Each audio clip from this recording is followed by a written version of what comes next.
नमस्कार दोस्तों, study with easy में आपका हार्दिक स्वागत है। मैं अभिषेक बठेजा आपके लिए पटवार के राजस्थान भूगोल, इतिहास और संस्कृति राजनीति के 10 क्वेश्चन लेके आऊँगा। रोज़ डेली आपकी क्लास चलेगी।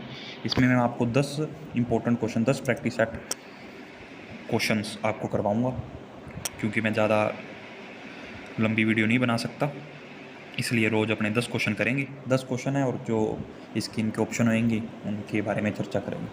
तो चलिए अपने स्टार्ट करते हैं। तो आज का फर्स्ट क्वेश्चन है, राज्य सरकार राजस्थान रत्न पुरस्कार कब से प्रारंभ करेगी? ये एक लास्ट 2012 में दिया गया था, उसके बाद इसे बंद कर दिया और ये अब जो 2020 और 21 का बजट है उसमें ये पुनः शुरुआत की गई है और इस बजट में कहा गया है कि हम 2021 में ये राजस्थान रत्न पुरस्कार प्रारंभ करेंगे। तो आप ये याद रखें कि राजस्थान रत्न पुरस्कार ये अपने राजस्थान का सर्वोच्च पुरस्कार है। चलिए नेक्स्ट क्वेश्चन पर, राजस्थान का मिनी खजुराहो किस ऐतिहासिक स्मारक को कहा जाता है? तो राजस्थान का मिनी खजुराहो किराड़ू के मंदिर को कहा जाता है। तो रणकपुर मंदिर ये अपने पाली में स्थित है। बड़देवरा मंदिर ये रामगढ़ बारां में स्थित है। बारां की तहसील है रामगढ़, उसमें स्थित है। तो नेक्स्ट क्वेश्चन है, राजस्थान के किन जिलों की सीमा 2 राज्यों से मिलती है? तो ये याद रखें, हनुमानगढ़ और धौलपुर व भरतपुर व बांसवाड़ा, इन सभी की सीमा 2 राज्यों से मिलती है। तो आपको बता दूं, हनुमानगढ़ जिले की सीमा पंजाब एवं हरियाणा राज्य से, धौलपुर की उत्तर प्रदेश और मध्य प्रदेश से, भरतपुर की हरियाणा और उत्तर प्रदेश से, और बांसवाड़ा की मध्य प्रदेश और गुजरात राज्य से लगती है। ये इंपॉर्टेंट क्वेश्चन है, ये यहाँ से क्वेश्चन बन सकते हैं। नेक्स्ट क्वेश्चन है, नदी व उनसे संबंधित जिले, ये युगम बताना है अपने, इसमें कौन सा युगम असंगत है? तो देखते हैं जी कौन सा युगम असंगत है। इसमें है रूपाले नदी, ये अलवर और भरतपुर की नदी है, ये तो सही है। चंद्रभागा ये राजसमंद और भीलवाड़ा में है। कांतली नदी ये खंडेला की पहाड़ी सीकर से निकलकर झुंझुनू में बहती है, और ये चूरू की सीमा होती है ना, चूरू की सीमा जहाँ से स्टार्ट होती है, चूरू की सीमा में ये जाके विलुप्त हो जाती है। तो इन्होंने बताया है कांतली नदी झालावाड़। तो ये ऑप्शन ये असंगत है और ये इसका आंसर है। लूनी नदी तो आपको पता ही है, जोधपुर।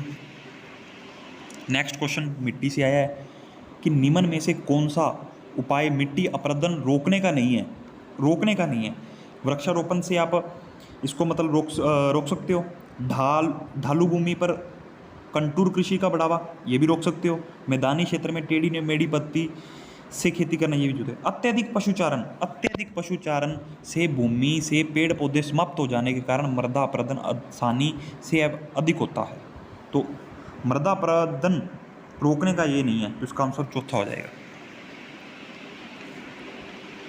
क्योंकि ये जो अपने इस क्वेश्चन को दोबारा समझा देता हूँ कि मिट्टी अपरदन रोकने को कहा है, जबकि अत्यधिक पशुचारण से ना ये मृदा अपरदन बढ़ता है ना कि रुकता है। तो ये इसका आंसर हो जाएगा।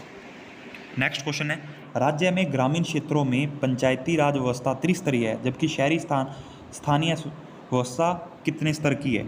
तो स्तर जो अपनी शहरी है वो 1 स्तर की है। इसकी व्याख्या बताऊं कि पंचायती राज व्यवस्था है वो त्रिस्तरीय है। इसमें सर्वोच्च पे जिला स्तर आ जाता है, फिर जिला परिषद, उसके अधीन ब्लॉक स्तर पर पंचायत समिति आ जाती हैं, नीचे ग्राम स्तर आ जाते हैं, ग्राम पंचायतें आ जाती हैं। जबकि शहरी निकाय में ऐसी स्तर की व्यवस्था नहीं है, शहरी में तो 1 स्तर की व्यवस्था है। चलिए अपने नेक्स्ट क्वेश्चन पे चलते हैं।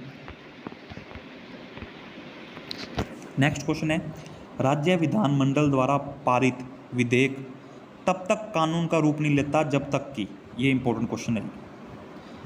ये तो इंपॉर्टेंट क्वेश्चन है, ये तो आप बता ही दोगे कि जब तक राज्यपाल के हस्ताक्षर ना हो जाए तब तक वो कानून नहीं बनता। तो अभी अपने सेंटर की बात करें, जब तक ये राष्ट्रपति के, जब सेंटर में कोई बिल आता है तब जब राष्ट्रपति के लास्ट में साइन हो जाती है ना, तब ये अंतिम रूप लेता है अपना।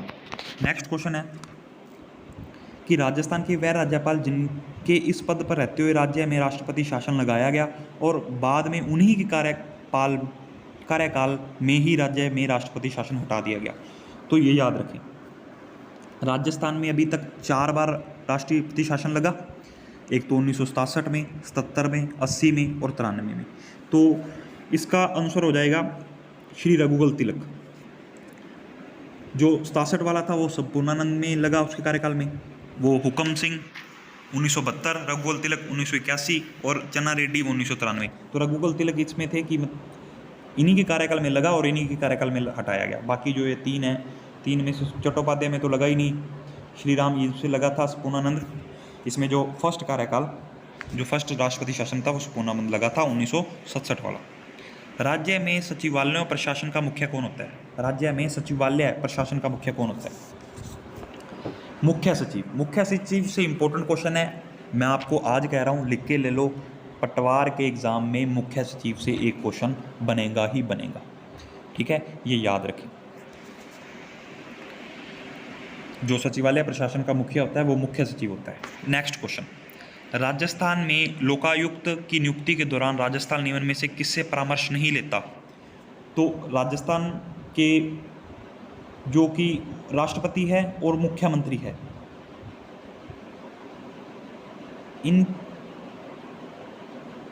राजस्थान में लोकायुक्त की नियुक्ति के दौरान राज्यपाल नियमन में से किसकी परामर्श नहीं करता? किससे परामर्श नहीं करता?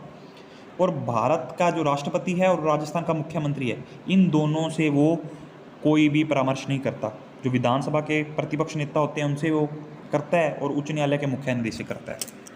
राज्य में लोकायुक्त की जो नियुक्ति होती है राज्यपाल द्वारा विधानसभा के विपक्ष के नेता व उनके जो उच्च न्यायालय के अपने मुख्य न्यायाधीश होते हैं ना, उनसे परामर्श लेता है। तो ये ना तो ये राष्ट्रपति से परामर्श लेता है और राजस्थान के मुख्यमंत्री से भी परामर्श नहीं लेता।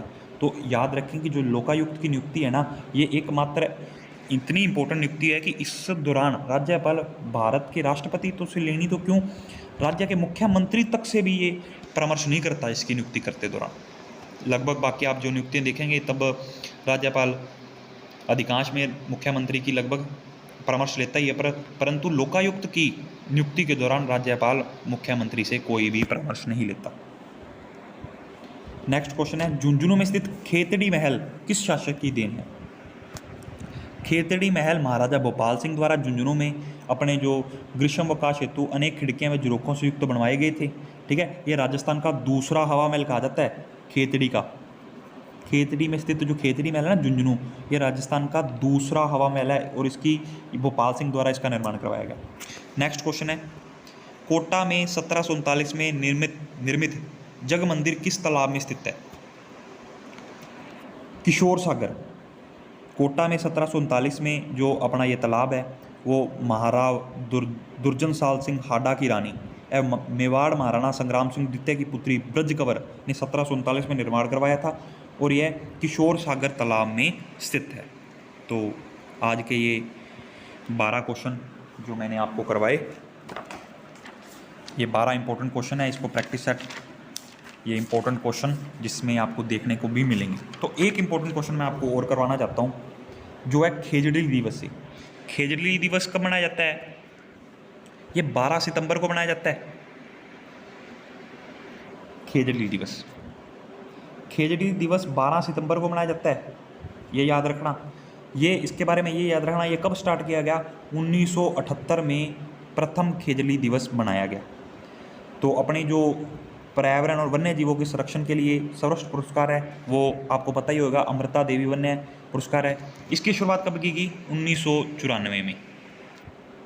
प्रथम पुरस्कार गंगाराम बिश्नोई को दिया गया, तो ये याद रखें। तो आपको भी मैं और बता दूं कि 12 सितंबर को खेजड़ी दिवस, पहला खेजड़ी दिवस 1978 और 1994 में अमृता देवी पुरस्कार की शुरुआत की गई और प्रथम पुरस्कार गंगाराम बिश्नोई को यह पुरस्कार दिया गया। खेजड़ी से याद आया, खेजड़ी को राज्य वृक्ष का दर्जा कब दिया गया? 1983 में दिया गया, ये याद रखें। ये है था खेजड़ी के बारे में। तो आज की क्लास मैं यहीं समाप्त करता हूँ। आशा करता हूँ कि आपको ये अच्छी लगेगी। Thanks, please like and subscribe my channel.